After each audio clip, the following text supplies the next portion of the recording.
So let's start off talking about what I consider to be the finest strategist that ever lived. And he was a man who started off as a manager, if you like, a junior manager in a large organization, and he worked his way up, and his name was Alex. Alex's father was the head of the organization, and Alex admired his father, learned a lot from his father, studied hard when he was growing up, but he had great dreams and aspirations of building a big organization far bigger than that of his father's. Now, the Alex that I'm talking about was Alexander of Macedon, who became known as Alexander the Great, one of the first and few men in all of human history to be called the Great in his lifetime and throughout the rest of the pages of history. Now, Alexander, when he was 19 years old, his father was killed. His father was killed probably by an enemy. He was killed with a spear through the eye, I believe it was. And Alexander immediately became the head of Macedon. Macedon and the Macedonians were a race or a tribe in northern Greece. They were very tough, very hardy, very militaristic race, and they had conquered and ruled all of Greece. Now, within Alexander's household, within his army and the army of his father, and within the other tribes of Greece, there were an enormous number of enemies, or if you like, market competitors for Alexander's position. So Alexander, as soon as he became the king at the age of 19, found that there were several armies being raised against him and several plots and conspiracies internally being raised to kill him, put him out of the way, and spring free, if you like, the city-states of Greece from Macedonian rule. Alexander immediately took command, as a leader does. He immediately put down the disloyal elements in his own army. He immediately put his army together with his own people in place and demolished the army sent against him and became the recognized and accepted master of all of Greece at the age of 19 and a half. Then he set off on his mission. Now, Alexander, like all strategic planners, had a mission, and his mission was to bring Greek culture, to bring, if you like, the control of the marketplace in the world to under Greek rule, that he wanted to bring Greek culture to all the areas of the world that he could reach. And the Delphic Oracle had told him at a very young age, when he was 15, that he could either have a long life full of peace or a short life full of glory. And he chose a short life full of glory. At the age of 19, he disembarked his father's armies, which are now his armies. He took 20,000 men, he put them on ships, he sailed across and began to fulfill his destiny to rule all the known world. He was told he could rule all the lands that he could look upon with his own eyes, he could be master of, and he began fighting in Asia Minor. Now, Asia Minor is what is called, was present-day Turkey. And as his armies moved through Asia Minor, they would run into other armies that were sent against them, and they defeated every single one. Alexander was a brilliant planner, and he had brilliant generals under him. His troops were extremely well trained, very well disciplined, and very tough. And he won every single battle. Now, in those days when you fought with spears and swords, one did not fight and run away and live to fight another day. The fighting was rather final.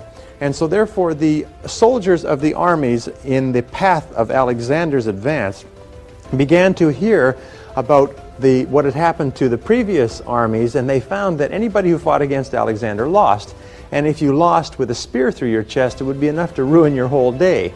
And so the word began to go out that perhaps it would be a good idea not to fight with Alexander. Now, Alexander was also very smart in that he did not disrupt the kingdoms that he took over. He left them under the rule of their own people. All he had them do is, if you like, pay a tribute to Greece, to pay taxes each year. And other than that, they could go on pretty much the same way that they were, only now they were under the protection of the Greek Empire, the protection of the Macedonians.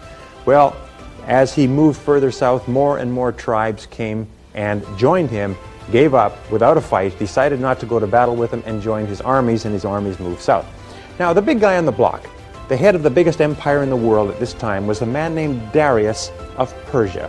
Darius had his capital in what is present-day Tehran, and Darius ruled the biggest empire the world had ever seen. His empire went from the Indus River in Pakistan all the way to the Mediterranean, all the way through the Persian and Arabian Gulf, and all the way up into what is today the Soviet Union. An enormous, enormous empire. And Darius began to hear that out on the edges of his empire there was an upstart renegade who had come over from Greece with a bunch of freebooters, and they were picking away at the edges of his empire, and people were beginning to ask the question, I wonder who's the toughest, Alexander the Macedonian or Darius of Persia. Darius was a smart man, and he recognized that this was a threat. So he sent an army of 50,000 men against about 22,000 men of Alexander's. He sent the army out, he said, go and crush this upstart once and for all. Well, Alexander, anticipating this, laid out his strategy and demolished and routed the army that was sent against him. Darius, upon hearing of what had happened, he said, this is serious. This is the biggest single threat to my power, to my empire in my lifetime, and it must be dealt with, or there will be challenges to my strength and challenges to Persian rule all around the empire. So he sent out his messengers, and he sent the messengers out to different tribes throughout the empire, and he said, send me your best troops and have your troops meet me at a place called Arbela. And he sent out levies to dozens of smaller kingdoms, and they sent thousands and thousands and thousands of troops to meet him at Arbela in Asia Minor to fight with Alexander. Well, this battle took place in 333 BC. Alexander acceded to the throne of Macedon in 336. 3 years later, he was 22 years old. He had approximately 50,000 men from the men who had joined him, and Darius now assembled his army at Arbela, actually outside Arbela at a place called Gaugamela. He assembled the biggest army that the world had ever seen. In all of history, up until World War II, there had never been an army this large assembled in one place. It is estimated by various historians, and there's something like 400 historical accounts of this battle, because it was one of the most important battles in human civilization. It literally was a pivotal battle in the history of the Western world. He assembled an army of 1 million men at Arbela. This army was an enormous army. They said it was so huge that at night the campfires spread east and west and over the horizon as far as the eye could see. It was like looking at a field of sparkling diamonds. It just seemed to be no end. It was almost like an ocean of fighting men. Now Alexander was a little bit further south in Asia Minor, and when Darius had assembled his troops, he went out to a place called Gaugamela, 35 miles outside of Arbela, moved the entire army out there and cleared the ground, smoothed off the entire ground. Cleared the ground so that the ground would be clear for his troops and for his chariots, the major battle force that he had. And then he sent a messenger to Alexander, and he said, Alexander, he said, you're so tough. He said, why don't you come to Gaugamela and let's fight. Let's see who's the toughest. Alexander immediately broke camp. They thought it would take Alexander 7 days to get there. He was there within 48 hours. His camp was 50,000 men. He settled his camp in, put out his guards, and everybody knew that the next day they would be fighting one of the greatest battles in history. Alexander had 50,000 men. Darius had 1 million. That night, Alexander's commanders came around him. Alexander always told his people everything they needed to know. Alexander was quoted as saying, it is not necessary that our generals know what the plan of battle is, but it's essential that the men who must fight it know what the plan of battle is. But he called his generals together and he sat them down. His general said, Sire, what do you think is going to happen tomorrow? And he said, well, he said, we're going to win. They said, well, Sire, they said, the men have all great faith and trust in you, but you realize that the odds are kind of bad here. I mean, it's 20-to-1 odds according to our very best intelligence sources. We have faith in you, but this is an awful lot. He said, yes, he said, but you mustn't worry. He said, well, what gives us real cause not to worry? He said, well, I have a plan. Ah, they said, sir, that's good. He said, that's very good, sir. We're glad to hear that you have a plan. Could you please tell us what it is? And he said, yes, I'll tell you what it is. He said, I've thought this through very carefully. He said, and of course, it's not possible for us with 50,000 men to defeat an army of 1 million. However, I believe that the army of Darius is not really one army, but it's a whole series of armies, something like 30 different armies made up of troops and levies from all over the empire, and that these armies have nothing really in common with each other except a common loyalty to Darius. They have different languages, different cultures, different orders of battle, different religious rites, different military organization, and so on. The only thing they have in common is a loyalty to Darius. And he said, and I believe that if something were to happen to Darius tomorrow, that the rest of the armies would split, that they would take off rather than stay and continue the fight. Now, Darius has his camp right here in the front of the army where he's going to direct this battle. They all expect this battle to be over by lunchtime. They expect it to be a crushing defeat. So I want you to go back and I want you to tell all the men in my army that we don't have to worry about defeating this whole army because we're not going to fight the whole army. He said, tomorrow we're going to do one thing. He said, we're going to go out and we're going to kill Darius. You understand that? Tell them we're going to kill Darius. And the word went down to the Macedonian army at night, passed on from man to man. The order of battle for the next day would be to kill Darius. Kill Darius. Kill Darius. The next day they lined up the troops. Darius lined up his army like a massive wall of humanity, of 1 million men, to move forward and simply crush and overwhelm the Macedonian army of 50,000. But Alexander lined up his army a little bit differently. He lined up his army the next morning in ranks like this. A strategy that, to the best of my knowledge in studying military strategy, has never been used before or since. He lined up his armies deep, and Darius, historical accounts say, well, what on earth is he doing? He said, well, sire, this is a very unconventional way of organizing his troops. Now, Darius's major attack force were battle chariots. Now, battle chariots were the chariots that have the hooked swords that come out from the wheels, and they would cut through, and those swords would spin razor sharp, and they would cut the legs and arms, literally chop the troops into hamburgers. They went through them. And if you sent 300 battle chariots against an opposing force, and they went through with arms and legs flying in all directions, it went a long way toward demoralizing the fighting ability of the opposing force. And it had worked for Darius for years, and Alexander knew this would be his strategy. The reason Darius had chosen this ground was because he could flatten the ground, and the ground would be flat like a massive parking lot so his chariots could maneuver. So Alexander lined up his men like this, and just before the battle began, he began to move his army this way. Now, there was rough country over here, country that Alexander would have a small advantage in. As he began to move his army sideways, the entire army moved sideways, kaboom. This is what is known as maneuver or surprise. They began to move sideways. And Darius said to his men, what on earth is he doing? They say, well, he's moving sideways off the battlefield, sire. They said, well, move our army sideways too. So they tried to move this army sideways, and it created a little bit of chaos and confusion in the army. Finally, Darius said, the heck with this. He said, send in the chariots. And they sent in the chariots. And the chariots attacked, all ready to go, and they attacked at this wall of troops. And at the critical moment, Alexander had all of his men turn with their shields sideways and their spears out from the shields and dig into the ground, with the spears in the ground and the shields in front. Now, what the horses saw was a wall of shields, just simply like a wooden wall, and bristling with spears. Now, men will charge walls bristling with spears, but horses are smarter than that. And the horses and the chariots began to turn, and as they turned, they began to trip each other up. And they became more and more confused, and they went back into the back here. They went right around the army, and in the back, Alexander's men were waiting with spears and swords to pick them up, and archers, and tear them to pieces.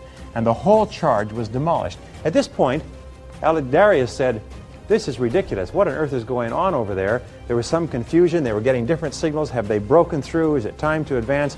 And Alexander saw his moment.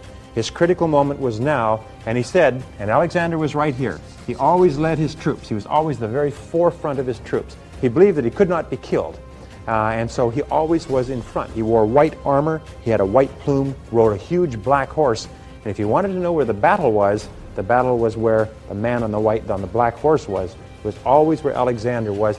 And he said to his men, what he called his companion cavalry, 6,000 veteran cavalry, heavy cavalry, he said, follow me, let's go kill Darius. And he threw his army with himself at the beginning like a spear into the center of the Persian army. Just like a spear, and he said, follow me, and they charged and went straight for Darius. Now, of course, Darius had never anticipated that something like this would happen. He said, what on earth is going on? They said, well, he's coming right for you, sir. He said, well, stop him. They said, well, sir, we're trying to stop him, but we hadn't anticipated that he would actually initiate an attack or an offensive attack against our forces. Now, this is a brilliant attack, by the way, brilliant strategy, because in this sort of strategy, the only part of Darius's army, the whole Persian army that could fight against Alexander, was this part here, was the part that is directly facing Alexander. All the rest of the army was useless because there was no one for them to fight against. And not only that, Darius could not be giving commands to the rest of the army to move forward as long as he was facing a direct assault on his own encampment. So Darius said, stop him quickly. They said, we're doing everything we possibly can, sire, but he just continues to advance. They said, well, if you don't stop him, he said, he's going to break through. He says, yes, sire, that's a very great possibility. And Alexander's men kept cutting through. Alexander's men, none of the Persians had expected this kind of an assault. And Darius finally said, well, he said, if this is the way it's going to be, he said, I think I'll go back to the palace for lunch, and you guys can stay here and fight with them. And he jumped in his chariot with his battle flags waving, and he drove off the field of battle. Now, around him were his vice presidents, if you like, his generals, and they said, well, sire, we don't want you to do lunch alone. We'll come with you. And they jumped into their chariots, and they got the hell out, too. Now, the rest of these armies didn't know what was going on. There was dust and confusion and shouting and trumpets and these sounds of horses and men dying. It was terrible, terrible sounds. But they did know one thing. They got through the grapevine. They heard that Darius was fleeing.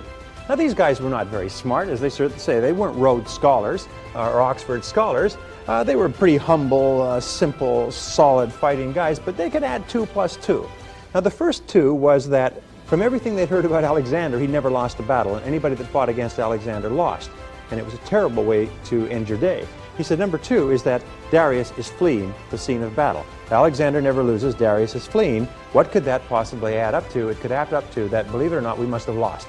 If we have lost, then we had better get the heck out of here, because those Macedonians are mean SOBs. And the word went out that Alexander has won, Darius has fled, let's get out, and they all took off.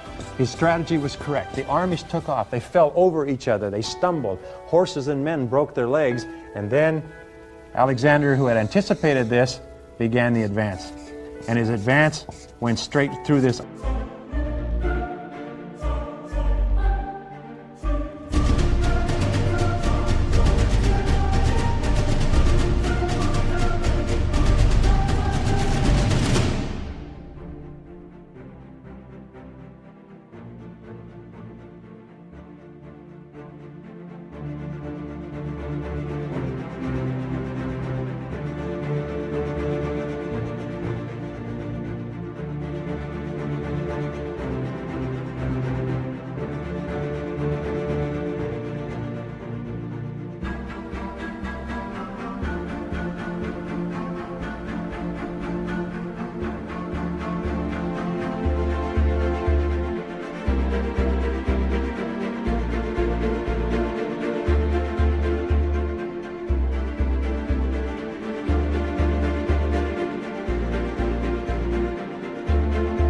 Army like a haymaking machine. At the end of the day, the Persians had lost 400,000 dead. It was one of the most incredible and disastrous battles in all of human history. The Macedonians under Alexander lost 1,247 men, and Alexander at the age of 22 was the undisputed master of the entire world. Why do I tell you this story? Well, this is one of the greatest examples of good strategy that you'll ever see in your entire life. And I'm going to link in some of these principles as we talk quickly in the next few minutes about the key strategic variables that were in place here and some of the things that you can do in your own organization to learn from this. Perhaps the most important quality that you can develop for success and happiness in life is the quality of courage. Winston Churchill once said, "Courage is rightly considered the foremost of the virtues, for upon it all others depend." There are several forms of courage that you can develop with practice. These different forms of courage will help you to achieve the great success that is possible for you, and they're all learnable with practice. In other words, you can actually become an absolutely unafraid person by practicing courage whenever the situation requires it. The first form of courage is the courage to dream big dreams and to set big goals. This is where most people are stopped. The very idea of setting big, challenging, exciting, worthwhile goals, sometimes they call them BHOGs, big, hairy, audacious goals. The very challenge of doing that is so overwhelming that most people quit before they even begin. They think, oh, I could never do that. They think of all the reasons why they might fail and all the money they might lose, and they literally shut themselves down even before they get started. But this is not for you. Sit down and write out your goals as if anything were possible for you. Sit down and write out your goals as if anything were possible for you, and never be afraid to dream big dreams. The second type of courage you can develop is the courage to make a total commitment, throwing yourself wholeheartedly into whatever it is you decide to do. All successful people, of my experience, are people who are living fully engaged. They are fully involved in their lives and in their goals.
They don't do things by half measures. They may have no guarantees, but they're not afraid to put their whole hearts into their activities.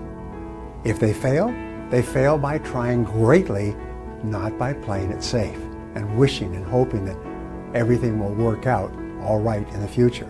What they do is they take great risks with no guarantee of success, and so can you. The third type of courage you need is the courage to move out of your comfort zone. It's the courage to move into your zone of discomfort where you feel awkward and clumsy and sometimes alone. The comfort zone is one of the greatest enemies of human potential and of your potential. When people get into a comfort zone, they strive to stay in that comfort zone even if they're not happy with their situation. Often their whole lives pass them by while they're furnishing and reinforcing their little rut of medium performance. You need the courage to continually move yourself in the direction of your biggest goals and ambitions. You need to be willing to face discomfort in order for you to grow. You need the courage to launch in faith with no guarantees of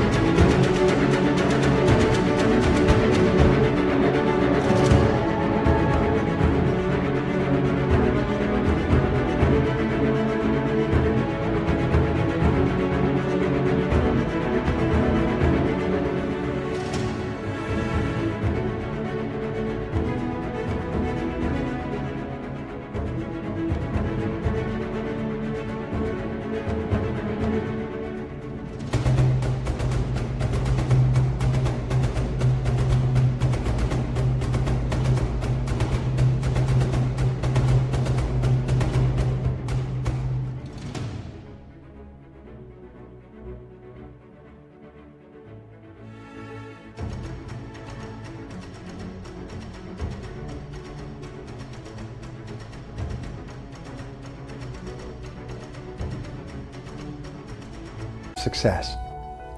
Someone once wrote, "If every obstacle must first be overcome, nothing will ever get done."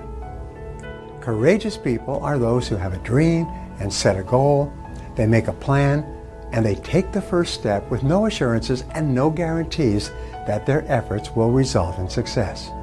However, if you look upon every step forward as a learning experience and every setback as a valuable lesson that has been sent to you to make you stronger and better, you will not be afraid to launch in faith into the unknown. You need the courage to risk failure. You need the courage to endure constant setbacks and disappointments and temporary defeats. You need to learn to deal with failure by realizing that failure is an indispensable prerequisite for success. You can't succeed without failing, and failing lots of times. Remember that wonderful quote from Thomas J. Watson Sr., the founder of IBM? He said, "If you want to be successful faster, you must double your rate of failure." He said, "Success lies on the far side of failure." You need the courage to treat failure as an opportunity to more intelligently begin again. You need to overcome the fear of failure by doing the things you fear over and over until the fear is gone. And then by resolving to bounce rather than break when things don't work out for you. You need the courage to turn toward danger continuously, to face the things you fear. Now, Identify all the fear situations in your life that cause you stress or anxiety today. Decide what the worst possible outcome of each of these situations might be. Resolve to accept the worst should it occur. And then take action to resolve each of these situations. Refuse to allow a fear situation to remain in your life, dominating your thinking and emotions and holding you back. You need the courage to be willing to make mistakes and learn from them.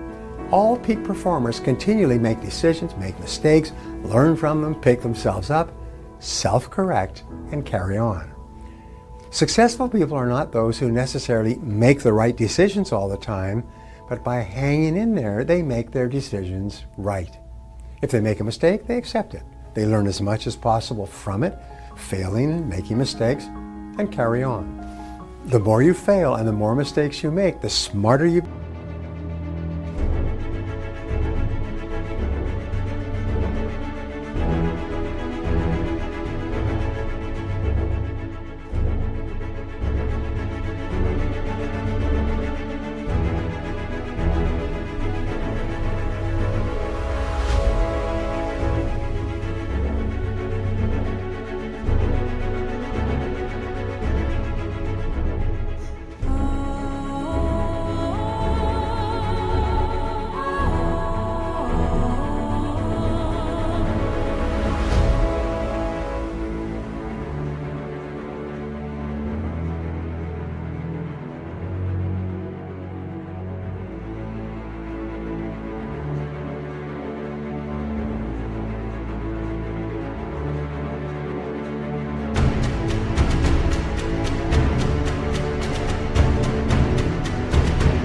become. And the more likely it is that you will eventually achieve your goals. You also need the courage to accept complete responsibility for your life, which means to take ownership for results. You need the courage to refuse to make excuses or to defend yourself. You need the courage to say over and over again, I am responsible. I am responsible, and refuse to blame anybody else. When something goes wrong, you focus on the solution rather than the problem or the person. You ask, what do we do from here? What's the next step? What's the solution? What action should we take? You then pick yourself up and carry on, extracting the wheat, the lessons from the situation, and throwing away the chaff, the things that happen that you cannot change. The final courage you need is the courage to persist longer than anyone else. Persistence is the quality that will ultimately guarantee your success. Your willingness to persist in the face of every adversity can be your greatest asset. The ability to persist is the number one quality for success in every field in life. It can be the one factor that guarantees your success in the end. If you refuse to quit, you must ultimately succeed. Just as in baseball, you won't ultimately hit a home run unless you keep on swinging. In 30 years of studying successful people, I've discovered one fact over and over. No one was ever defeated until they accepted defeat as a reality. No one can ever defeat you but yourself.